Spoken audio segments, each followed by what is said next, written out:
Hello বন্ধুরা, আমি প্রিয়া। আশা করছি তোমরা সবাই খুব ভালো আছো আর আমিও ভীষণই ভালো আছি। আজকে আমি তোমাদের সঙ্গে এমন একটা গল্প শেয়ার করতে এলাম যেটা তোমাদের মনকে ছুঁয়ে যাবে। কথা দিলাম গল্পটা তোমাদের ভালো লাগবে। তাহলে পুরো ভিডিওটা দেখতে থাকো, একটুকু কিন্তু স্কিপ করলে চলবে না, তাহলে অনেকটাই মিস হয়ে যাবে। তাহলে শুরু করা যাক। বিয়ের রাতে হঠাৎ করেই আমার বর এসে আমাকে ধাক্কা দিয়ে রুম থেকে বের করে দিয়ে দরজা বন্ধ করে দেয়। এক ধাক্কায় আমি গিয়ে পড়ি ব্যালকনির গ্রিলে। মাথায় প্রচণ্ড আঘাত পাই আমি বুঝতে পারছিলাম না কি হচ্ছে আমার সাথে এসব। এমনিতেই মন খারাপ, পরিবারের সবাইকে ছেড়ে এসেছি, তার ওপর তার এমন ব্যবহার তো আমি কল্পনায় মেনে নিতে পারছি না। সারা রাত কেটে যায় আমার ব্যালকনিতে দাঁড়িয়ে থেকে, তবুও তিনি দরজা খুলেননি। এতক্ষণে কপাল ফুলে উঠেছে আমার। সকালবেলা বাসার লোকজন ডাকাডাকি করায় প্রত্যয় এসে দরজা খুলে দেয় আর আমাকে ডেকে বলে রাতের ঘটনা যেন বাসার কেউ জানতে না পারে, সবাই যেন ভাবে আমাদের মধ্যে সব কিছুই স্বাভাবিক ছিল। আমি তার দিকে মাথা তুলে তাকাতেই সে বলে ওঠে, ইস, কপালে কি হয়েছে? ওহো, গ্রিলে ব্যথা পেয়েছো? আই এম সো সরি, আমি আসলে বুঝে উঠতে পারিনি তুমি যে এইভাবে আঘাত পাবে। আমি তার কথার কোনো উত্তর না দিয়ে ফ্রেশ হতে ওয়াশরুমে চলে যাই। ফ্রেশ হয়ে অন্য একটা শাড়ি পরে চলে যাই নিচতলায়। বাসার সবাই এসে ভিড় জমায় আমাকে দেখে। আজ আমাদের বৌভাতের প্রোগ্রাম। আমার শাশুড়ি মা এসে বললেন, বৌমা, তোমার কপালে কি হয়েছে? কিভাবে মাথায় আঘাত পেলে? আমি চুপ করে আছি দেখে প্রত্যয় হাসতে হাসতে এসে বলে, মা, ও কাল খাট থেকে ঘুমের মধ্যে পড়ে গিয়ে কপাল ফুলিয়েছে। শাশুড়ি মা প্রত্যয়কে ধমক দিয়ে বলেন, এটা কি কোনো হাসির কথা? আজ থেকে বৌমাকে ওই পাশে শুতে দিবি আর তুই এ পাশে শুবি। প্রত্যয়ের মিথ্যে কথা সহজ সরল শাশুড়ি মা বিশ্বাস করে নেন। আমাকে তাড়াতাড়ি নাস্তা এনে দিয়ে বলেন, এই নাও মা, তাড়াতাড়ি খেয়ে নাও, একটু পরে পার্লারের লোকজন তোমাকে সাজাতে চলে আসবে। আমি কোনো রকম অল্প একটু খেয়ে নিলাম। একটু পরেই পার্লারের দুই আপু চলে আসেন আমাকে সাজাতে। আমার সাজ যখন পুরোপুরি কমপ্লিট, তখন প্রত্যয় ওর ড্রেস নেওয়ার জন্য রুমে আসে।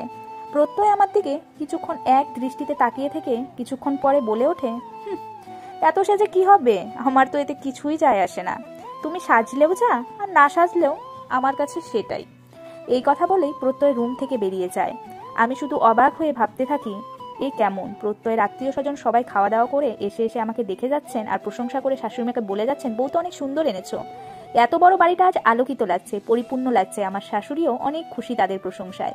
আমার শ্বশুর এসে হঠাৎ করে বলে উঠলেন, আমার বৌমাকে যে এভাবে বসিয়ে রেখেছো, আমার বৌমা কি খেয়েছে? শাশুড়িমা ধীরকণ্ঠে বলল, হুস, ভুলে গেছি, পার্লারে সাজের চক্করে তোকে খাওয়ানোই হয়নি। বাবা এবার রেগে গিয়ে বললেন, প্রত্যয়, এই প্রত্যয়। এবার প্রত্যয় যেন ঝড়ের গতিতে দৌড়ে আসলেন। জি বাবা। তোমার বিয়ে করা স্ত্রী এখনো খায়নি, এই খেয়াল আছে? স্ত্রীর খবর রাখা শেখো, এখন থেকে ওর খেয়াল রাখা তোমার দায়িত্ব, মনে থাকে যেন। প্রত্যয় মাথা নিচু করে উত্তর দিলেন, জি বাবা।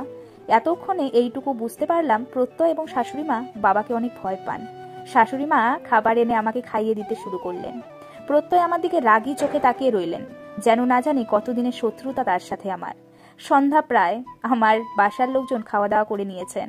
এখন আমাকে আর প্রত্যয়কে নিয়ে যাবেন তাদের সাথে আমাদের বাসায়। শাশুড়ি মা এসে প্রত্যয়কে তৈরি হতে বলায় প্রত্যয় রেগে বলে ওঠেন, আমি যাব না ওই বাসায়, যার বাসা তাকে যেতে বলো, সে যাক, আমি গিয়ে কি করবো ওখানে? আর তখনই বাবা এসে বলেন, প্রত্যয়, তুমি কি কিছু বললে? না বাবা, আমি তো রেডি হচ্ছি, ওই বাসায় নাকি যেতে হবে। হ্যাঁ, তাড়াতাড়ি রেডি হও, তারা অপেক্ষা করছেন, আর ওখানে গিয়ে সবার সাথে সুন্দর আচরণ করবে, মনে থাকবে? জি আচ্ছা। এরপর আমরা বাবা মায়ের কাছ থেকে বিদায় নিয়ে আমাদের বাড়ির উদ্দেশ্যে রওনা দিই। আজ আমাদের বাসায় আমার রুমটা সুন্দর করে ফুল দিয়ে সাজিয়ে রেখেছে সবাই। খাটটাও সুন্দর করে ফুল দিয়ে সাজানো। আমরা বাসায় যেতেই আশেপাশে থেকে অনেকেই আমাদের দেখতে আসেন। আমার কাজিনরা এসে প্রত্যয়ের সাথে দুষ্টুমি করে। প্রত্যয় আমাদের বাড়ির সবার সাথে ভালো ব্যবহার করেন, এমনকি আমার বাবা মার সাথেও। শুধুমাত্র আমার সাথে ছাড়া। আমি এটাই বুঝলাম না আমি কি করলাম।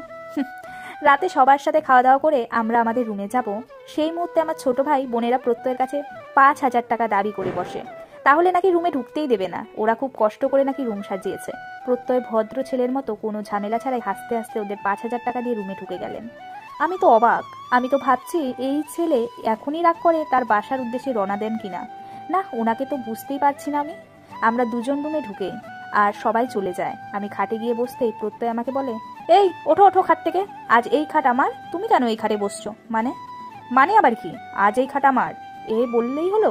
সারা জীবন থাকলাম আমি, উড়ে এসে জুড়ে বসতে চাইছে এখন আরেকজন। রুম আমার, খাট আমার, সব আমার। আমি বসবো, শুবো, যা খুশি তাই করব। এই বলে আমি খাটে উঠে বসে পড়লাম। তাহলে আমি কই থাকবো?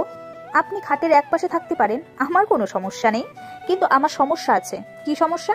আমি শোবো না তোমার সাথে। আমি আপনার বিয়ে করা বউ, ভুলে গেলেন নাকি? কিসের বউ? আমি তো তোমায় বউ বলে মানি না। আর না কোনদিন মানবো। কি বলছেন এসব? যা শুনেছো ঠিকই শুনেছো। আমি তোমায় কোনো দিন আমার বউ বলে স্বীকৃতি দিতে পারবো না। আমার অপরাধ? তোমার কোনো অপরাধ নেই। তাহলে এত প্রশ্নের জবাব দিতে আমি বাধ্য নই। কয়েকটা দিন যাক, আমি তোমায় ডিভোর্স দিয়ে দেবো। আপনার মাথা ঠিক আছে? কি বলছেন এসব আপনি? আমি চাই না এই বাসায় কোনো রকম সিন ক্রিয়েট করতে। প্লিজ চুপচাপ শুয়ে পড়। আর কয়েকটা দিন একটু আমার বইয়ের অভিনয় করে যাও, আমার বাবা মা যেন বুঝতে না পারে। তারপর আমি তোমাকে সময় মতো মুক্ত করে দেব। আমার কাছে এর চেয়ে বেশি কিছু আশা করো না। আমি জানি তোমার খুব কষ্ট হচ্ছে, এখন তুমি খাটে শুয়ে মুখ ফিরিয়ে কান্না করবে। যাও করো, মনটা একটু হালকা হবে। আসলে তোমার কোনো দোষ নেই, দোষ আমারই। এখন আপনি বলবেন আপনি আরেকটা মেয়েকে ভালোবাসেন, তাই তো? আর তাই আমাকে ডিভোর্স দিয়ে ওই মেয়েকে আপনি বিয়ে করবেন, তাই না? আর আমিও কাঁদতে কাঁদতে তার হাতে আমার স্বামীকে তুলে দেব। এই যে মিস্টার, কান খুলে শুনুন, আমি ওইসব মেয়ের মতো না, ঠিক আছে? যে ন্যাকা কান্না কেঁদে নিজের স্বামীকে অন্যের হাতে তুলে দেব। আমি আমি আমি আমার কোনো কিছুর ভাগ অন্য কাউকে দিই না।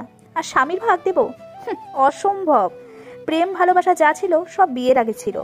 এখন থেকে আমি আপনার বর্তমান আর ভবিষ্যৎ। খবরদার আর যদি ওই মেয়ের সাথে কোনো রকম যোগাযোগ রাখেন, আমার যে ভয়ঙ্কর আর কেউ হবে না। কি করবে তুমি? ভয় দেখাও আমাকে? আমার এক কথা, তোমাকে আমি ডিভোর্স দিয়ে দেবো কয়দিন পর। এটাই আমার শেষ কথা। আর আমারও শেষ কথা শুনে রাখুন, আমার আর আপনার মাঝে যে আসবে তাকে আমি কি পরেরটা পরেই দেখতে পাবেন। সেই মুহূর্তে প্রত্যয়ের ফোনে একটা কল চলে আসে। ফোনটা রিসিভ করেই প্রত্যয় বলে, হ্যাঁ হ্যাঁ আমি এক্ষুনি আসছি। আর তখনই আমি প্রত্যয়ের ফোনটা ওর হাত থেকে নিয়ে নিই আর বলি, কোথাও যাবেন না আপনি, আপনাকে আমি কোথাও যেতে দেব না। প্রত্যয় রেগে গিয়ে বলেন, ফোনটা দাও আমায়। আমি ফোনটা ওর হাতে দিইনি বলে ও আমার হাত থেকে ফোনটা কেড়ে নিয়ে চলে যায়। আমি ভাবতে থাকি কি করব আমি। আমার পরিবারে যদি জানাই তাহলে তারা কষ্ট পাবেন, আর তার পরিবারে জানাতে তিনি নিষেধ করলেন। আমি নিজেই তো তাকে আটকাতে পারলাম না। কি করব এখন আমি? ঘন্টাখানেক পর প্রত্যয় আবার চলে আসে। ফিরে আসলেন যে? আমার কোনো বিষয়ে কথা বলবে না কখনো তুমি? কে বলবো না? আমি আপনার স্ত্রী, আর আমার অধিকার আছে। আমি তোমায় সেই অধিকার দিইনি, তাই আমার কোনো ব্যাপারে কোনো রকম নাক গলাবে না। প্রত্যয় কথা বলে খাটের একপাশে মুখ ফিরিয়ে শুয়ে পড়ল। আমিও শুয়ে পড়লাম অন্য পাশে। সকাল হলো। আমি উঠে ফ্রেশ হবার আগেই দেখি প্রত্যয় আম্মুর সাথে গিয়ে গল্প করছে। আমি বুঝতেই পারি না এই প্রত্যয়কে। আমার সাথে কুস্তি, আমার পরিবারের সাথে কি সুন্দর দোস্তি। আমার পরিবারের সবাই তো প্রত্যয়ের ব্যবহারে মুগ্ধ। ফ্রেশ হয়ে আমরা সবাই না সকালের নাস্তা করে নিই। নাস্তা করে ব্যালকনিতে এসে দাঁড়াই আমি। পেছন থেকে প্রত্যয় এসে বলে, জানো তুমি অনেক লাকি, এমন একটা পরিবার পেয়েছো। এমন পরিবার পাওয়া ভাগ্যের ব্যাপার। তোমার বাবা মা কত মিশুক, তোমার মায়ের সাথে তোমার বাবা কি সুন্দর আচরণ করেন, দুজনের কি সুন্দর ভাব। আর অন্যদিকে আমার বাবা মা, তাদের একসাথে হাসতেও দেখিনি কোনো দিন আমি। কত লাকি তুমি। আজ আপনি যা বলছেন, কোনো একদিন আমাদের সন্তানও ঠিক একই কথা বললে আপনি খুশি হবেন। প্রত্যয় কোনো কথা না বলে চলে যায়। দুপুরের খাওয়া দাওয়া সেরে প্রত্যয় আমাকে রেডি হতে বলে ওদের বাসায় যাবার জন্য। কি হলো, এখনো রেডি হওনি তুমি? আমি যাব না। মানে কি? মানে আপনি বুঝেন না? যেখানে আপনি আমাকে স্ত্রীর মর্যাদাই দেবেন না, সেখানে গিয়ে আমি কি করব? তোমাকে তো বলছি এখন না, কয়েকদিন পর একবারে চলে এসো। এখন কোনো রকম ঝামেলা করো না, নইলে বাবা কি যে করবেন তা তোমার ধারণার বাইরে। হ্যাঁ, অল্প কিছু দিন। আমি যদি আপনার বাসায় প্রবেশ করি তাহলে মৃত্যুর আগ পর্যন্ত আপনার জীবন থেকে সরব না, মাথায় রাখবেন কথাটা। এই বলে আমি রেডি হয়ে নিলাম আর সবাইকে বিদায় জানিয়ে চলে গেলাম প্রত্যয়ের বাসায়। পরের দিন থেকে শাশুড়ি মা সংসার আমার হাতে তুলে দিল। বাবাও আমাকে বেশ ভালোবাসেন, বাইরে গেলে কিছু না কিছু নিয়ে আসেন আমার জন্য। কিন্তু তিনি যে খুব রাগী তা প্রত্যয় আর মাকে দেখলেই বোঝা যায়। তাকে দেখলেই তারা দুজন যেন ভয়ে নিশ্চুপ হয়ে যান। প্রত্যয় বাসায় থাকাকালীন প্রায় ফোনে কথা বলেন আমার আড়ালে গিয়ে। আমি না করলেও আমার কোনো কথা শোনেন না তিনি। এর মধ্যে আমি তাকে ইমপ্রেস করার জন্য মায়ের কাছ থেকে জেনে তার পছন্দের খাবার রান্না করি প্রতিদিন। তার জন্য সাজগোজ করে বসে থাকি, কিন্তু তিনি আমার দিকে ফিরেও তাকান না। দেখতে দেখতে প্রায় 1 মাস কেটে যায়। আমি আমার চেষ্টায় বিফল হই। তাই সিদ্ধান্ত নেই আমি এ বাড়ি ছেড়ে চলে যাব। প্রত্যয় তাকে নিয়েই ভালো থাকুক যাকে সে ভালোবাসে। তাই একদিন সকালে আমি বেডের পাশে এক টুকরো কাগজে কয়েকটা লাইন লিখে বাড়ি থেকে চলে যাই। কিন্তু রাস্তায় যেতেই আমার অ্যাক্সিডেন্ট হয়।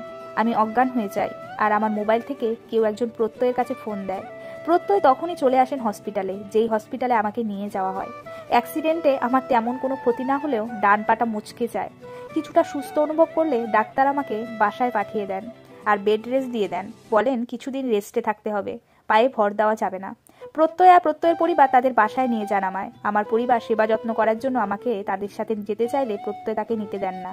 প্রত্যয় নিজেই আমার খেয়াল রাখতে শুরু করেন। আমাকে ধরে ধরে ওয়াশরুমে নিয়ে যাওয়া থেকে শুরু করে আমার চুল বেঁধে দেওয়া, আমাকে খাইয়ে দেওয়া, সময় মতো ওষুধ খাওয়ানো সবই করেন তিনি। আর সবশেষে প্রতি রাতে এই বলে ঘুমান, এগুলো কিন্তু আমি মানবতার খাতিরে করেছি, অন্য কিছু ভেবো না যেন। আর আমি তাকে বলি আমি সুস্থ হলেই চলে যাব, চিন্তার কোনো কারণ নেই। কয়েকদিনের মধ্যে আমি সুস্থ হয়ে যাই। কেন যেন মনে হচ্ছে প্রত্যয়ের মনে এই কয়েকদিনে আমার জন্য মায়া জন্মে গেছে।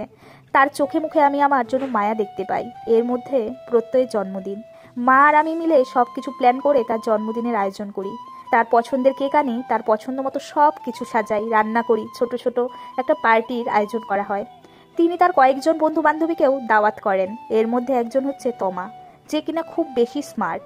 জন্মদিনের প্রোগ্রামে এই মেয়ের খুব কাছে কাছে থাকতে প্রত্যয়ের, তার মানে এই তার প্রেমিকা। যখন এই দুজন একত্র হয় আমি গিয়ে তাদের মধ্যে দাঁড়িয়ে পড়ি। আমার কেমন যেন অস্বস্তি লাগছে এদের পাশাপাশি দেখে। একটা পর্যায়ে তো এই মেয়ে আমাকে বলেই ফেললো, এই মেয়ে তুমি আমার আর প্রত্যয়ের মাঝখানে এসে দাঁড়াচ্ছ কেন বারবার? আমি তো রেগে মেগে আগুন। আমার বরের কাছে আমি আসবো না তো কে আসবে? সবাই ওখানে একসাথে মজা করছে, আর আপনি আমার বরের সাথে এখানে ওকে নিয়ে এসে চিপকে আছেন। কেমন মেয়ে আপনি? অন্যের স্বামীর গা ঘেঁষাঘেঁষি করে লজ্জা করে না? তুমি জানো আমি কে? না, জানি না, আর জানার ইচ্ছেও নেই। শুধু জানি এই মুহূর্তে আপনি আমার বরের থেকে 4 হাত দূরে দূরে থাকবেন, আর খাওয়া দাওয়া করে চুপচাপ করে চলে যাবেন। তোমার সাহস তো কম না? আমি তমা, প্রত্যয়ের ভালোবাসার মানুষ। তোমার সাহস কি করে হয় আমার সাথে এমন ব্যবহার করার? প্রত্যয়, তুমি কিছু বলবে না? যারা, তুমি কিন্তু অতিরিক্ত করছো। যাও এখান থেকে। দাঁড়ান, আমি বাবাকে ডেকে আনি আর বলি আপনার এই কর্মের কথা। আর আজ আমি সব কিছু বলে দেব তাদের, চাচ্ছি। এই শোনো শোনো, আমার আজকের এই দিনটা নষ্ট করে দেবে? আমি তোমার থেকে দূরে সরতেছি। তুমি যাও, আমার জন্য এক গ্লাস জুস নিয়ে এসো। আমি তোমার সাথে একটু কথা বলে আসছি। প্লিজ আমার আজকের দিনটা মাটি করে দিও না। আচ্ছা ঠিক আছে, শুধু আজ আপনার জন্মদিন বলে আমি কাউকে কিছু জানালাম না, কিন্তু ওকে আপনার থেকে দূরে যেতে বলুন। আর আপনি ওর সাথে কোনো রকম আর যোগাযোগ করবেন না, নইলে আমি বাসায় সবাইকে সবকিছু জানিয়ে দেব। এই বলে আমি প্রত্যয়ের জন্য জুস আনতে চলে যাই। জুস নিয়ে প্রত্যয়ের কাছে আসতেই আমার সারা শরীর কাঁপতে থাকে। হাত থেকে জুসের গ্লাসটা পড়ে যায়। যারা, কি হয়েছে তোমার? ঠিক আছো তো তুমি? সরি, কিভাবে যেন হাতটা পড়ে গেল গ্লাসটা। আচ্ছা সমস্যা নেই, এই দেখো কে এসেছে। আরে তাড়াতাড়ি এসো, এই দেখো ও হচ্ছে অর্পণ, আমার একমাত্র ভাই, আমার খালাতো ভাই, যে কিনা আমার বন্ধু ভাই সবকিছু। ও আমাদের বিয়েতে আসতে পারেনি বলে ওকে দেখোনি তুমি, আজ দেশ থেকে এসেছে। কত বড় সারপ্রাইজ দিল আজ আমাকে ও। তোকে আর আমি কি সারপ্রাইজ দিলাম? তুই তো আমাকে তার চেয়েও বড় সারপ্রাইজ দিলি। আমি সারপ্রাইজ দিলাম? কি সারপ্রাইজ দিলাম তোকে আমি আবার? না মানে, এই যে কত সুন্দর একটা বউ এনে সারপ্রাইজ দিলি। যাই হোক, পরিচিত হই আমরা তাহলে। হাই, আমি অর্পণ, প্রত্যয়ের ভাই। হাত বাড়িয়ে। নমস্কার, আমি যারা, প্রত্যয় শ্রী। হাত না মিলিয়ে। তোমাকে আমি তুমি করেই বলবো যারা, আর নাম ধরেই ডাকবো, কারণ প্রত্যয় আর আমি সমবয়সী। কিরে প্রত্যয়, তোর কোনো আপত্তি আছে নাকি রে? আরে না, কি বলিস? তাছাড়া যারা তো আমাদের থেকে অনেক ছোট, তুই নাম ধরেই রাখিস, এত ফর্মালিটির দরকার নেই। এমন সময় শাশুড়ি মা এসে অর্পণকে দেখে জড়িয়ে ধরেন। বাবা তুই কখন এসেছিস? কবে এসেছিস দেশে? জানালিও না একটুও। তোর মাও বললো না কিছু? তোর মাকে কত করে বললাম, আসলো না, বলে ওর নাকি কোমরের ব্যথাটা বেড়েছে। কি যে বলো খালামণি, সারপ্রাইজ দিতে পারতাম যদি জানিয়ে আসতাম। মাকে তোমাদের জানাতে না করেছি, আর মার ব্যথাটা খুবই বেড়েছে। আমিও বলেছিলাম আসতে, বললো তুই চলে যা। প্রত্যয়ের বিয়েতে আসতে পারিনি, জন্মদিনে তো আসাই লাগবে বলো, তাই তো চলে এলাম। তবে খালামণি, প্রত্যয়ের বউকে কিন্তু আমার খুব পছন্দ হয়েছে। শুধু তোর না, আমাদের সবার পছন্দ হয়েছে। মিষ্টি বৌমা আমাদের। মা, আমি একটু ভিতরে যাচ্ছি, মাথাটা যেন কেমন করছে। এই কথা বলে আমি চলে আসলাম ওখান থেকে। রুমে গিয়ে বসে থাকি। কিছুক্ষণ পর প্রত্যয় গিয়ে আমার নাম ধরে ডাকতে আমি আটকে উঠি। যারা, কি হয়েছে তোমার? না কিছু না তো। তাহলে ওখান থেকে চলে আসলে যে? আর এখন আবার আমি ডাকতে কেমন কেঁপে উঠলে? না এমনি, শরীরটা কেমন যেন লাগছে। চলো, সবাই অপেক্ষা করছে, কেক কাটবো। তারপর সবাই মিলে কেক কেটে আনন্দ করে পার্টি সমাপ্ত হয়। অতিথিরা সবাই চলেও যায়। অর্পণের আর চোখে আমার দিকে তাকানোটা আমার একদমই ভালো লাগছে না, অসহ্য লাগছে। কখনো যাবে, আমি সেই অপেক্ষায় আছি। পার্টি শেষে অর্পণ বলে, আমি আজ তাহলে আসি। ওহো, এই যে তোমাদের জন্য গিফট, কাপল রিং এনেছিলাম দুজনের জন্য, দে দে আমি পরিয়ে দিই। এই বলে অর্পণ প্রত্যয়ের আঙুলে একটা আংটি পরিয়ে দেয়। ওকে পরিয়ে আমার কাছে আসে। আমার আঙুল ও অর্পণ আংটি পরিয়ে দিতে। দেখি যারা, এদিকে এসো। আমার জন্য গিফট এনেছেন, নিতে তো হবেই, না নিলে মা আর আপনার ভাই আমাকে খারাপ ভাববে। আমি নিজেই পরে নেব। অর্পণ চেয়েছিল ও আমাকে আংটিটা পরিয়ে দেবে, কিন্তু আমি সেই সুযোগটা না দিয়ে আংটিটা হাত থেকে নিয়ে নিই। অর্পণের মুখটা ফ্যাকাশে হয়ে যায়। আচ্ছা খালামণি, আমি আজ তাহলে আসি। খালু আবার কোথাও গেলে ডেকো, খালুকে দেখা করে চাই। তুই এসেছিস? আজ আর তোকে আমি যেতে দেব না, আজ তোকে থেকেই যেতে হবে। না খালামণি, মা অপেক্ষা করছে, আজ আসি। দুদিন পর কাপড় চোপড় গুছিয়ে চলে আসবো লম্বা ছুটিতে, কেমন? সত্যি তো? একদম সত্যি। আচ্ছা তাহলে যা। এরপর অর্পণ সবার থেকে বিদায় নিয়ে চলে যায়। আমি রুমে গিয়ে আমার কানের দুল, গলার নেকলেস খুলে ছুঁড়ে ছুঁড়ে খাটে ফেলতে থাকি। তখনই প্রত্যয় রুমে আসে। ওকে দেখে স্বাভাবিকভাবে টিকলিটাও খুলে রাখি। যারা? জি বলুন। Thank you. কিসের জন্য? আমার জন্য এত সুন্দর করে সব আয়োজন করার জন্য। এটা আমার দায়িত্ব ছিল, ধন্যবাদ লাগবে না। আচ্ছা বলো, কেমন দেখলে তোমাকে? দারুণ না দেখতে? কত স্মার্ট বলো। সুন্দর। আর কিছু বলবে না? কি বলবো? অনেক সুন্দর। আমি তা বলিনি, আমি বললাম রাখছো না যে? একটু আগেও তো বললে আমি যেন ওর সাথে কোনো রকম যোগাযোগ না রাখি, আর এখন নিজের মুখে সুন্দরও বলছো। কারো মনের ওপর তো আর জোর করা যায় না, তাই না? আপনি নিজে থেকেই যোগাযোগ বন্ধ না করলে কি আমি জোর করে বন্ধ করতে পারবো? তাও ঠিক। আচ্ছা, আপনারা দুজনকে এতই যখন ভালোবাসেন তাহলে বিয়ে করলেন না কেন? আমাকে কেন বিয়ে করলেন? আমার জীবনটা কেন নষ্ট করলেন? এখন তো ঠিকই আমাকে ডিভোর্স দিয়ে নিজেরা এক হবেন। আমার কি হবে ভেবে দেখেছেন একবার? আমি ভেবেছি, এতদিনে আমার প্রতি মায়া জন্মে গেছে। আপনি আমার অতীত পেছনে ফেলে আমাকে নিয়ে ভাবছেন, কিন্তু আপনার ধারণাটা ভুল, সম্পূর্ণ ভুল। আজকের পর আমি আর আপনাদের মাঝে কাঁটা হয়ে দাঁড়াবো না। আপনি মুক্ত। কবে ডিভোর্স দিতে চান জানাবেন, আমি পেপারে সাইন করে দেব। কিন্তু আমার এই প্রশ্নটার উত্তর দিয়ে যান, আপনার যদি বিয়েতে মতই না থেকে থাকে তাহলে কেন করলেন আমাকে বিয়ে? প্রত্যয় কোনো উত্তর না দিয়ে রুম থেকে বেরিয়ে যায়। আমি খাটের ওপর শুয়ে পড়ে কাঁদতে থাকি। দুদিন কেটে যায়। প্রত্যয় আজ দুপুরে খিচুড়ি খেতে চেয়েছেন। আমি এক মনে খিচুড়ি রান্না করছি। হঠাৎ করে কিচেন রুমে কেউ একজন এসে আমাকে বলে, বাহ, খিচুড়ি রান্না হচ্ছে। কতদিন হয় এই মজার খিচুড়ি খাই না। আচ্ছা, চাপা শুটকির ভর্তাটা বানাবে না? অর্পণ, আপনি কেন এখানে এসেছেন? চলে যান এখান থেকে। কেন? আমি থাকলে কি সমস্যা? অর্পণ, আপনি কি যাবেন নাকি আমি চলে যাব? গিয়ে দেখাও পারলে। এই কথা বলা মাত্রই আমি চলে যেতে থাকি। আর তখনই অর্পণ আমার হাত টেনে ধরে কিচেন রুমের দেওয়ালের সাথে আমাকে শক্ত করে এঁটে ধরে। কি করছেন আপনি? খুব বাড়াবাড়ি হয়ে যাচ্ছে কিন্তু। আমি কিন্তু সবাইকে ডাকবো। ডাকো তো দেখি, চিল্লাও, জোরে জোরে চিল্লাও। বাঁচাও, বাঁচাও, কে কোথায় আছো? আমাকে বাঁচাও, বলো বলো। অর্পণ, তুমি কিন্তু তোমার লিমিট ছাড়িয়ে যাচ্ছ। আমি কোথায় ছাড়ালাম? ছাড়িয়েছ তো তুমি। দুনিয়ার আর কোনো ছেলে পাওনি? আমার ভাইকেই কেন বিয়ে করতে হলো? হোয়াই? তোমার ভাইকে জিজ্ঞেস করো কেন তোমার ভাই আমাকে বিয়ে করেছেন। অর্পণ, হাত ছাড়ো আমার, কেউ দেখে ফেলবে। বৌমা, এই বৌমা। জি মা। মা আসছেন, ছাড়ো আমাকে। খিচুড়ি হয়েছে বৌমা? প্রত্যয় এসে গেছে। হ্যাঁ মা, এই তো হয়ে গেছে। কি রে তুই এখানে? এখানে কেন? খালামণি, খিচুড়ি ঘ্রাণে রান্নাঘরেই চলে এসেছি। কি সুন্দর ঘ্রাণ বেরিয়েছে। দেখো দেখো, জারার হাতের খিচুড়ি অনেক মজা, খেয়ে দেখিস আজ। হ্যাঁ খালামণি, অনেক মজা। তুই কিভাবে জানলি? ইয়ে মানে, এই তো খিচুড়ি ঘ্রাণেই তো বোঝা যাচ্ছে। মা, আপনারা যান, গিয়ে বসুন, আমি খিচুড়ি নিয়ে আসছি। সবাই মিলে দুপুরে একসাথে খাওয়া দাওয়া হয়। সেদিন অর্পণ থেকে যায় প্রত্যয়ের বাসায়। কিছুদিন নাকি থাকবে এখানে। রাতে ছাদে দাঁড়িয়ে আকাশ দেখছি আর ভাবছি আগামীকাল আমাকে আমাদের বাসায় যেতে হবে, কিছু একটা বলে যেভাবেই হোক। অর্পণ এখানে থাকা মানে প্রতিনিয়ত আমার শ্বাসরুদ্ধকর অবস্থায় থাকা। ও যেদিন চলে যাবে এখান থেকে সেদিন আসবো। আর আমি আসলেই কি, যার জন্য আমার এই বাড়িতে থাকা, তার কাছে তো আর আমার কোনো দামই নেই। শুধু পড়ে আছে আমার পরিবার আর প্রত্যয়ের বাবা মায়ের মুখের দিকে তাকিয়ে। যাই হোক, সকালে মাকে বলে চলে যাব, নয়তো অর্পণ কখন কি কাণ্ড করে বসবে তার কোনো ঠিক নেই। ওয়াও, খিচুড়ি! জারামণি আমার জন্য আজ খিচুড়ি রান্না করেছে। তাই তো বলি আজ আসতে এত দেরি হচ্ছে কেন? খিচুড়ি রান্না করার জন্যই দেরি হয়েছে না? জি জানাব, জি। উফ, তোমার হাতের খিচুড়ি আর চাপা শুটকির ভর্তা কি যে দারুণ লাগে আমার, তাই না? তাই। কোন দিন তোমাকে ভুলে গেলেও তোমার খিচুড়ি আর চাপা শুটকির ভর্তার কথা কোনো দিন ভুলবো না আমি। অর্পণ রেগে গিয়ে, জি। আরে আরে, মুখ গোমরা করে ফেললে যে। আমি ফান করছি গাধি, ফানও বোঝো না? তোমাকে ভুলবো কি করে আমি? জারামণিকে কি ভোলা যায়? এখন তাড়াতাড়ি লক্ষ্মীমের মতো খাইয়ে দাও তো আমায়। নাও, হা করো।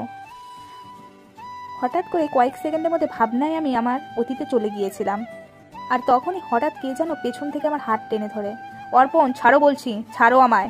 এবার কিন্তু খুব বাড়াবাড়ি হয়ে যাচ্ছে। পেছনে তাকাতেই আমার বুক কেঁপে ওঠে। আমি অর্পণ না যারা, আমি প্রত্যয়। তোমার কেন মনে হলো আমি অর্পণ? ঠিক বুঝলাম না আমি। আর এভাবে ছাদের দিকে এগোচ্ছিলে আর একটু হলেই তো পড়ে যেতে।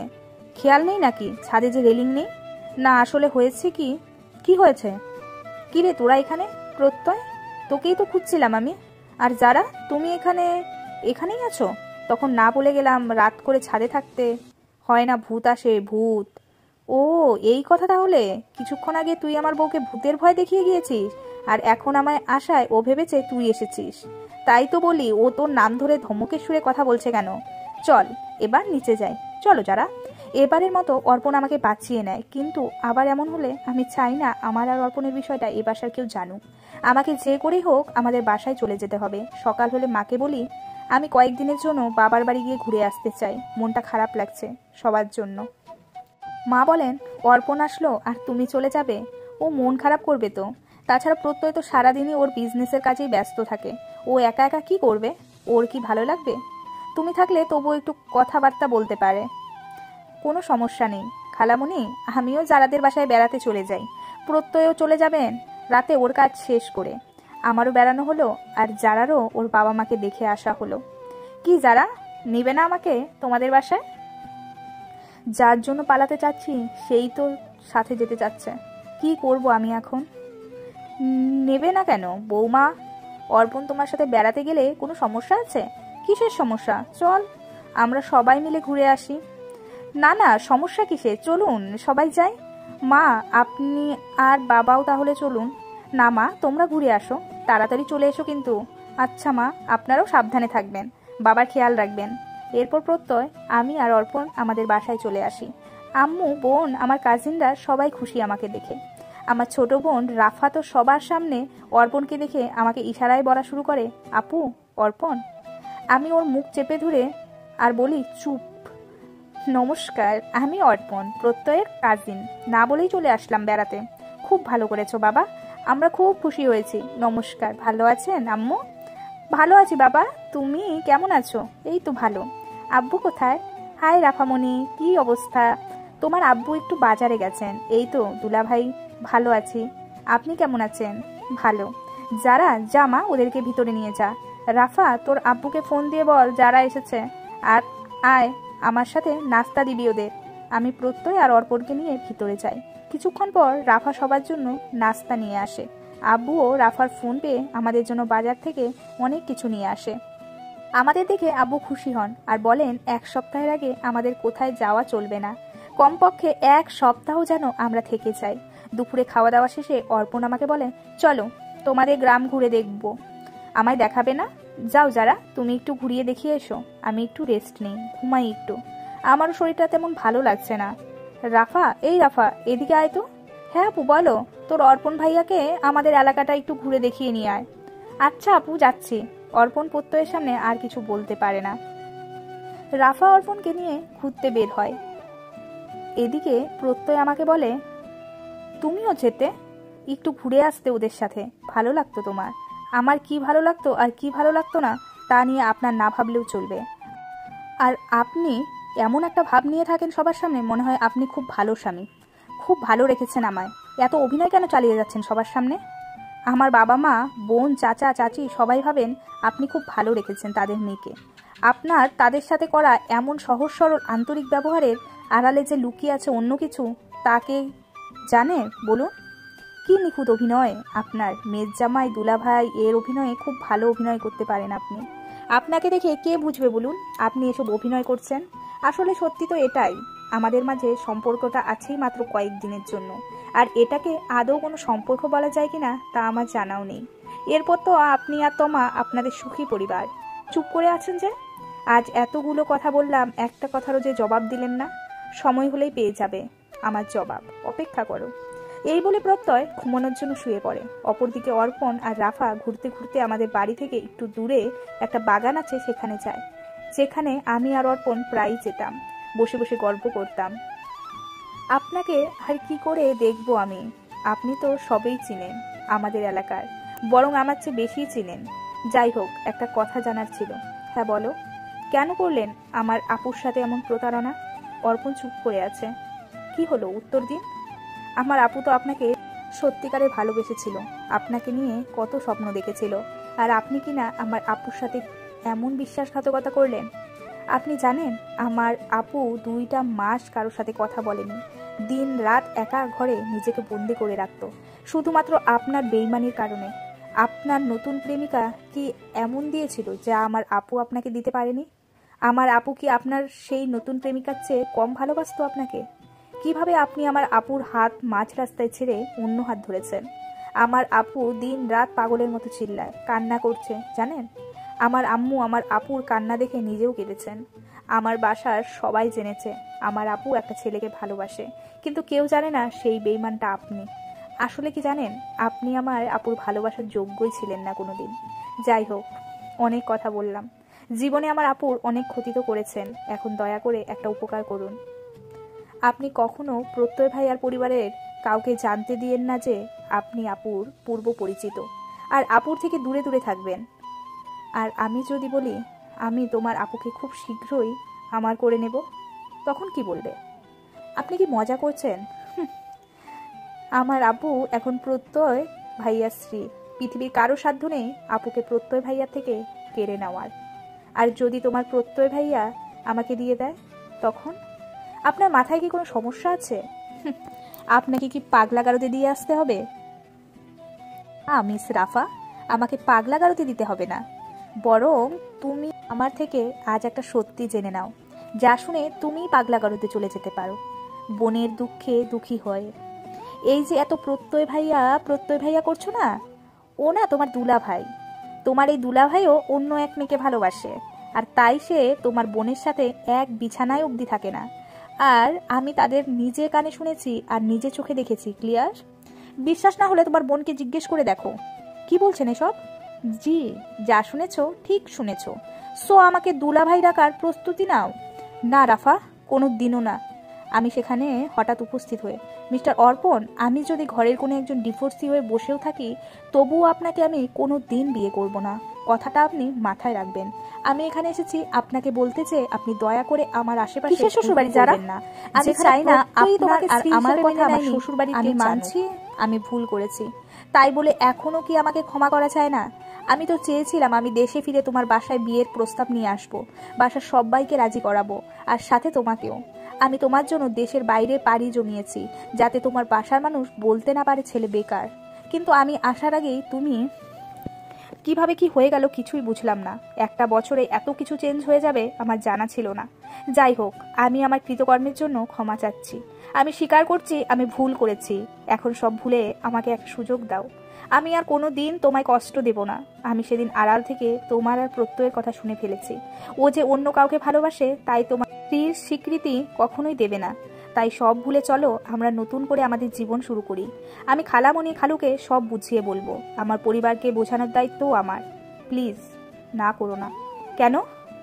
কই আজ তোমার সেই প্রেমিকা, যার জন্য তুমি আমাকে ছেড়েছিলে, তাকে কেন বিয়ে করছো না? দেখো যারা, আমি দেশের বাইরে যাবার আগে আমি অনুভব করি আসলে আমি ওকে না, তোমাকেই ভালোবাসি। ওর সৌন্দর্যের মোহে পড়ে আমি গিয়েছিলাম। কয়েক মাসের জন্য ওর মোহে ডুবেছিলাম আমি ঠিকই, কিন্তু সত্যিকারের ভালো আমি তোমাকেই বেসেছি। তা আমি ওর সাথে সম্পর্কে যাবার কয়েক মাস পরেই বুঝতে পারি। তাছাড়া ওর সাথে আমার মনের কিছু মিলতো না, আর না ও আমাকে বুঝতো। তাই আমাদের ব্রেকআপ হয়ে গিয়েছিল। আমি তোমার সাথে যোগাযোগ করার চেষ্টাও করেছিলাম, কিন্তু তুমি তো আমার কোনো কথাই শোনোনি তখন। তাই বাইরে চলে গিয়েছিলাম, আর ভেবেছিলাম দেশে এসেই তোমাকে সব খুলে বলবো, আর বিয়ের প্রস্তাব নিয়ে আসবো একবারে। যেহেতু তোমার বাবা সব সময় চেয়েছেন তোমার পড়াশোনা শেষ হলে তোমাকে বিয়ে দেবেন, তার আগে না। তাই আমি কখনো চিন্তাও করিনি তোমার এর মধ্যেই বিয়ে হয়ে যাবে। যেহেতু তোমার পড়াশোনা শেষ হতে এখনো বাকি, যাকগে ওসব, যা হবার হয়ে গেছে। এখন আমার কথা শোনো, চলো আমরা আমাদের জীবন নতুন করে সাজাই, যেখানে থাকবে না কোনো দুঃখ, থাকবে না কোনো কান্না। ফিরিয়ে দিও না আমায়। আমি চাই তোমাকে সুখী করতে, সারা জীবন তোমার সাথে থাকতে। অর্পণের কথা শেষ হতে না হতেই প্রত্যয় সেখানে এসে উপস্থিত হন, আর আমাকে ডেকে বলেন, যারা চলো বাসায় যাব। প্রত্যয় আমার কথা শোন ভাই, ভুল বুঝিস না আমায় তুই। আমি তোকে সব খুলে বলছি, তুই শোন আমার কথা। বাসায় গিয়ে সব কথা হবে, এখানে না, আর না যারাদের বাসায়। আমাদের বাসায় গিয়ে সব কথা হবে। যারা চলো, এখনই রেডি হতে হবে, বাসায় যাচ্ছি আমরা এখনই। কিন্তু দুলাভাই, রাফা আজ না, অন্য দিন এসে থাকবো। বাসায় কাউকে কিছু বলো না। আচ্ছা। এরপর বাসায় গিয়ে আম্মু আব্বুর কাছ থেকে আমরা বিদায় নিয়ে রওনা দিই প্রত্যয়ের বাসার উদ্দেশ্যে। তারা তো কোনো মতেই যেতে দেবে না আমাদের, তবুও তাদের বুঝিয়ে আমরা রওনা দিই। প্রত্যয় সবাইকে বলে, আসেন। মা হঠাৎ অসুস্থ বোধ করছেন, তাই আমাদের এখনই যেতে হচ্ছে, অন্য সময় আসবো, আবার সময় নিয়ে। অর্পণ গাড়িতে বসে প্রত্যয়কে কিছু বলতে চাইলে প্রত্যয় বলেন, বাসায় গিয়ে সব শুনবো, চুপচাপ বাসায় চল। আমরা তিনজনই চুপচাপ গাড়িতে বসে আছি, কারো মুখে কোনো কথা নেই। আমি মনে মনে ভাবছি এখন কি হবে। আর হঠাৎ করে কোনো কিছু বুঝে ওঠার আগে আমাদের গাড়িটা একটা খাদে পড়ে যায়। আর সেই অ্যাক্সিডেন্টে আমার হাত পায়ে আঘাত পাবার সাথে সাথে মাথায়ও আঘাত পাই। অ্যাক্সিডেন্টের 3 দিন পর আমার যখন জ্ঞান ফিরে, তখন আমি নিজেকে হসপিটালে দেখতে পাই। জ্ঞান ফেরার সাথে সাথে আমি আমার পাশে থাকা নার্সকে জিজ্ঞেস করি আমার সাথে যে আর দুজন ছিল তারা কেমন আছে, তারা কোথায়। নার্স আমাকে বলে, আপনি উত্তেজিত হবেন না, কথা বলছেন না কেন, সবাই ঠিক আছে, আপনার আত্মীয় স্বজন বাহিরে আছেন, আমি তাদের ডেকে নিয়ে আসছি। নার্স বাইরে গিয়ে আমার আম্মু আব্বু এবং ডাক্তারকে ডেকে আনেন আমার কাছে। আমার আম্মু আব্বু আমাকে দেখে কান্না করতে থাকেন। নার্স আম্মু আব্বুকে কান্না করতে না করেন। ডাক্তার আমাকে দেখে নার্সকে বলেন, আপনি থাকুন, আমি ডাক্তার রহমানকে ডেকে নিয়ে আসছি। এই বলে তিনি চলে যান ডাক্তার রহমানকে ডাকতে, আর বলেন আমি যেন বেশি কথাবার্তা না বলি। আম্মু আমাকে বলেন কোনো কথা বলিস না, আর চিন্তা করিস না, প্রত্যয় আর অর্পণ দুজনেই ভালো আছে। প্রত্যয় সারা রাতই হসপিটালে ছিল, তোর জ্ঞান ফিরে নাকি সেই অপেক্ষায়। আমিও একটু আগে বাসায় পাঠিয়েছি, বলেছি বাসায় গিয়ে রেস্ট নিয়ে দুপুরে আসতে। আমি ফোন দিচ্ছি, একটু পরেই ও চলে আসবে। একটু পরে দুজন ডাক্তার এসে আমাকে আবার দেখেন। আম্মু আব্বুকে বলেন আপনারা বাইরে চলে যান, এখন পরে আসবেন। পেশেন্টের সামনে কান্নাকাটি করবেন না, বেশি কথাও বলবেন না, পেশেন্ট এখন ভালো আছেন। আমি আব্বুকে বলি রাফাকে আসতে বলো। এরপর দুপুরে আমার শাশুড়ি মা আর বাবা আসেন আমাকে দেখতে। তারা এসে দেখে চলে গেলে বিকেলে রাফা আর অর্পণ আসে আমাকে দেখতে। আমি মনে মনে ভাবতে থাকি প্রত্যয় কেন এখনো আমাকে দেখতে আসলো না। আমি রাফা আর অর্পণকে দেখে জিজ্ঞেস করি প্রত্যয় এলো না যে? অর্পণ উত্তর দেয়, ওকে এখনো জানানো হয়নি তোমার যে জ্ঞান ফিরেছে। ও বাসায় গিয়েছে, ঘুমিয়েছে একটু।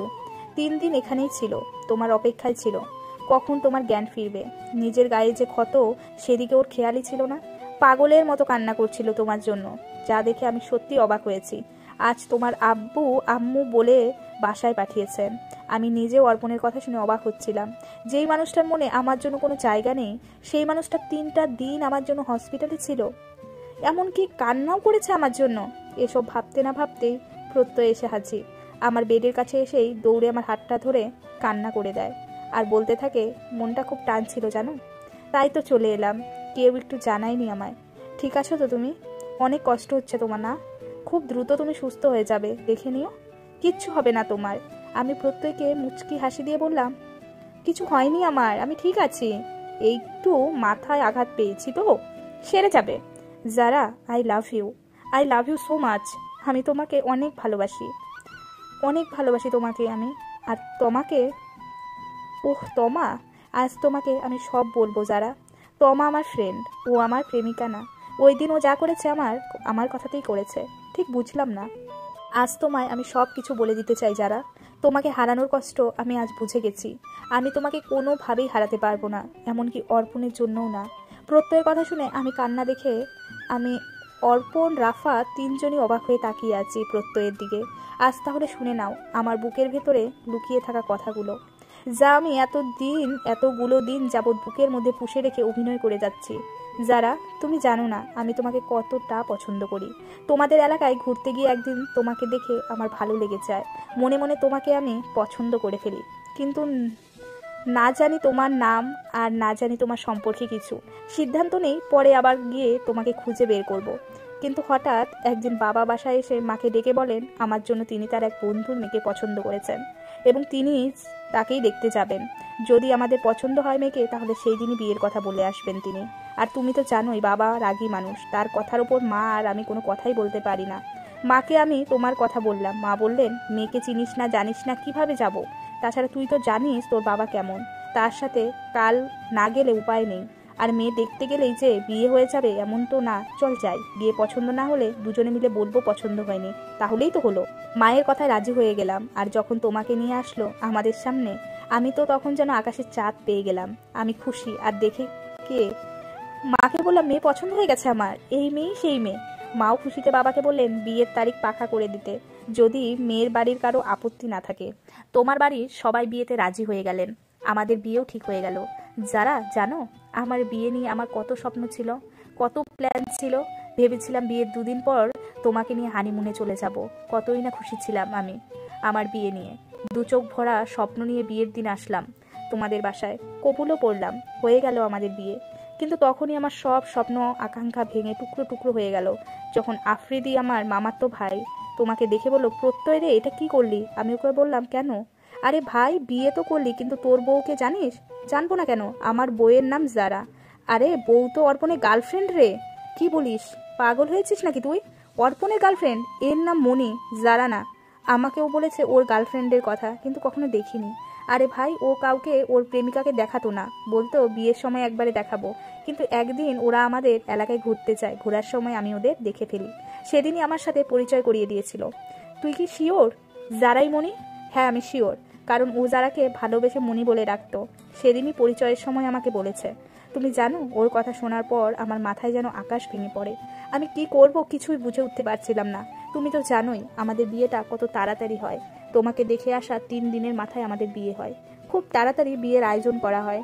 অর্পণও বিয়েতে আসতে পারেনি। তাছাড়া বিয়েতে অনেক কাজের চাপ থাকায় ওর সাথে তখন তেমন কথাও হয়নি। ও জানতো বাবার বন্ধুর মেয়ের সাথে আমার বিয়ে হয়েছে। আমাদের বিয়ে হয়ে যাবার পর আমরা যখন আমাদের বাসায় চলে আসি তোমাকে নিয়ে, তখনই ভাবি আমি অর্পণকে সব কথা বলবো, কিন্তু সবাই এমনভাবে বসেছিল যে আমি সুযোগই পাইনি। আর ওইদিকে তো আমার বুকের ভেতর তুফান হচ্ছিল। আমি কি করলাম? এরপর হঠাৎ মনে হলো অর্পণের ডায়েরির কথা। আমি দ্রুত আমার আলমারি খুলে অর্পণের ডায়েরি বের করলাম, যে ডায়েরিতে অর্পণ ওর জীবন কাহিনী লিখে রাখতো। ও সব কিছুই লিখে রাখতো ওর সেই ডায়েরিতে। আর আমাকে বলতো, কখনো কিন্তু এই ডায়েরি পড়বি না, কারো পার্সোনাল ডায়েরি বিনা অনুমতিতে পড়তে নেই। ও যেদিন দেশের বাইরে যাবে সেদিন ভুল করে ও ডায়েরিটা এয়ারপোর্টে ফেলে রেখে যায়। কিছু লেখার পর ব্যাগে রাখতে হয়তো বা খেয়াল ছিল না ওর। ভাগ্যের কি খেলা, সেই ডায়েরি পেয়ে আমি আবার বাসায় নিয়ে আসি। ডায়েরির ওপরে বিরাট আকারে সুন্দর করে লেখা অর্পণ। ওর ডায়েরি আমি বাসায় নিয়ে আসি ঠিকই, কিন্তু কখনো খুলে দেখা হয়নি ভেতরের জীবন কাহিনী। কারণ আমি যখনই ওর ডায়েরি দেখতে চাইতাম, ও বলতো কারো অনুমতি ছাড়া তার ডায়েরি পড়া অপরাধ। তবে হ্যাঁ, আমাদের বিয়ের দিন আমি ওর অনুমতি ছাড়াই ওর ডায়েরি খুলি। এছাড়া আমার আর কোনো উপায় ছিল না। আর ডায়েরি খোলার আগে মনে মনে বলতে থাকি, এখানে এমন কিছু যেন না পাই যাতে আমার মন ভেঙে যায়। কিন্তু বিশ্বাস করো, আমি এক মুহূর্তের মধ্যে যেন একটা পাথরের মূর্তি হয়ে যাই যখন ডায়েরি খুলে কিছু পৃষ্ঠা উল্টোতে উল্টোতে দেখি স্টিকার দিয়ে লাগানো তোমার একটা ছবি, আর তার নিচেই লেখা জারামণি ভালোবাসি। সেদিন আমার পায়ের নিচ থেকে যেন মাটি সরে যায়। কি করব আমি এখন? কিভাবে আমি আমার ভাইয়ের ভালোবাসার মানুষটাকে বিয়ে করে ফেললাম? আমি তখনই অর্পণকে ফোন দিই, আর ফোন দিয়ে বলি, আমি তো বউ নিয়ে বাসায় ফিরলাম রে, এবার তোর পাল্লা। তখন ও বলল, আরে বাদ দে, এখন আমার কথা, আজ তোদের দিন, তোরা এনজয় কর। আরে সবাই আমার বউকে ঘিরে বসে আছে, আমি ফ্রি আছি, তুই বল। আচ্ছা, তোর মনির কি খবর? আর বলিস না, আমি ওকে অনেক কষ্ট দিয়েছি রে। তুই তো জানিস আমি মনিকে ভালোবাসতাম, কিন্তু পরে আমি কিভাবে যেন ঝর্ণার সৌন্দর্যের মোহে পড়ে যাই, ঝর্ণার সাথে রিলেশনে চলে যাই। ঝর্ণা, ওই যে তোদের পাশের বাড়ির মেয়েটা? হ্যাঁ। আর ঝর্ণা মনি একই সাথে পড়াশোনা করতো। একদিন মনি সব জেনে যায়, তাই মনির সাথে আমার ব্রেকআপ হয়ে যায়। বেচারিকে আমি অনেক কষ্ট দিয়েছি, ও আমাকে পাগলের মতো ভালোবাসতো। কিন্তু পরে বুঝলাম আমি শুধুমাত্র ঝর্ণার রূপে পাগল হয়েছিলাম। আমার সত্যিকারের ভালোবাসা ঝর্ণা না, মনিই ছিল, যা আমি পরে বুঝতে পারি, অনুভব করি। আমি মনিকেই ভালোবাসি রে, আমি ওকে ছাড়া কিছুই ভাবতে পারি না রে ভাই। আমি দেশে এসে ওকে বিয়ে করব, ওর বাসায় প্রস্তাব দেব। আমি ওর জন্যই দেশের বাইরে এসেছি জানিস, যাতে ওর পরিবার রাজি হয়। ও আমার সাথে অভিমান করে আছে জানি, কিন্তু ওর পরিবারকে মানিয়ে ওকে রাজি করিয়ে ফেলবো, দেখিস ও আমাকে ঠিকই ক্ষমা করে দেবে। আমি ওকে ছাড়া ভালো থাকবো না। না রে ভাই, ভালো থাকবো না। আমি ওকে চাই, ওকে বিয়ে করতে চাই। না পারলে একবারে বিদেশের মাটিতে চলে আসবো, দেশেই যাব না আর। আর দেশে এসে যদি দেখি ওর বিয়ে হয়ে গেছে, হলেই ওকে নিয়ে আসবো। ওর বর তোকে আনতে দেবে? দরকার হলে ওর বরকে খুন করে নিয়ে আসবো। আর যদি না আসতে চায়, তাহলে ওর সামনে নিজেই মরে যাব। ও শুধু আমার, আর কারো না ভাই, আর কারো না। এই কথা বলে অর্পণ কান্নায় ভেঙে পড়ে। আমি আর ওকে কিছুই বলতে পারি না। তাই আমি তখনই মনে মনে সিদ্ধান্ত নেই, তোমার সাথে খারাপ আচরণ করব, আর তোমাকে বোঝাবো আমি অন্য কাউকে ভালোবাসি। বাবার চাপে তোমাকে আমার বিয়ে করতে হয়েছে, আর আমি সফলও হয়েছিলাম আমার পরিকল্পনায়। তুমি সবকিছু বিশ্বাসও করে নিয়েছিলে। আমার অ্যাক্সিডেন্টের দিন তো আমার প্ল্যান মতো সব হয়েই যাচ্ছিল। আমি তোমাদের সব কথা শুনে ফেলার ভান করে রাগ দেখিয়ে ভেবেছিলাম তোমাদের এই সুযোগ মিলিয়ে দেব। আর তুমি জানবে আমি তোমার জন্য তোমাকে ছাড়লাম। আমি সব সময় চেয়েছি তুমি আমাকে ভুল বোঝো, আমি অর্পণকে মেনে নিয়ে যাও, তোমরা এক হয়ে যাও। তাহলে বিয়ের পরের দিন রাতে আমাদের বাসায় থাকাকালীন কে ফোন করেছিল আপনাকে? আর ফোন পাওয়া মাত্রই যে আপনি চলে গেলেন, সেদিন তো আমার ফোন দিয়েছিল আমাকে। আমি শিখিয়ে রেখেছিলাম ও যেন আমাকে ফোন দেয়। আমি সেদিন কোথাও যাইনি, তোমাদের বাসার বাইরে কিছুক্ষণ দাঁড়িয়ে থেকে আবার ভেতরে চলে আসি। খুব ভালো অভিনয় জানেন আপনি, খুব ভালো অভিনয় জানেন। খেলার পুতুল মনে করেছেন আপনারা দু ভাই আমাকে কি চান এখন? আপনি ডিভোর্স চান? ডিভোর্স দিয়ে দেব। যারা, আমার আর কিছু চাই না, আমার শুধু তোমায় প্রয়োজন, আমার তোমায় প্রয়োজন। প্লিজ আমায় ক্ষমা করে দিয়ে তোমায় করে নাও। অর্পণ সে প্রত্যেককে টেনে নিয়ে বুকে জড়িয়ে ধরে বলে, তোর মনটা অনেক বড় রে ভাই, অনেক বড়। আর আমি এই 3 দিনে বুঝে গেছি তুই যারাকে কতটা ভালোবাসিস। তোর মতো ভালো ওকে কেউ বাঁচতে পারবে না। ওকে কখনো কষ্ট দিস না। আজ থেকে যারা শুধু তোর, শুধুই তোর। যারা, আমাকে মাফ করে দিও, সুখী হও তোমরা, আসছি। এই কথা বলে অর্পণ বেরিয়ে যায়, রাফাও চলে যায়। যারা, কিছু বলবে না? চুপ করেই থাকবে? কিছু তো বলো। যাও, দিলাম এবারের মতো ক্ষমা করে। আমার সারা জীবনের জন্য তোমায় প্রয়োজন। থাকবে আমার হয়ে সারা জীবন? প্রত্যয় আমার 2 হাত ধরে বলে থাকবো, কোনো দিন ছেড়ে যাব না তো। কোনো দিন না। আমি আমার বউকে ছেড়ে কোথাও যাব না, কোথাও না।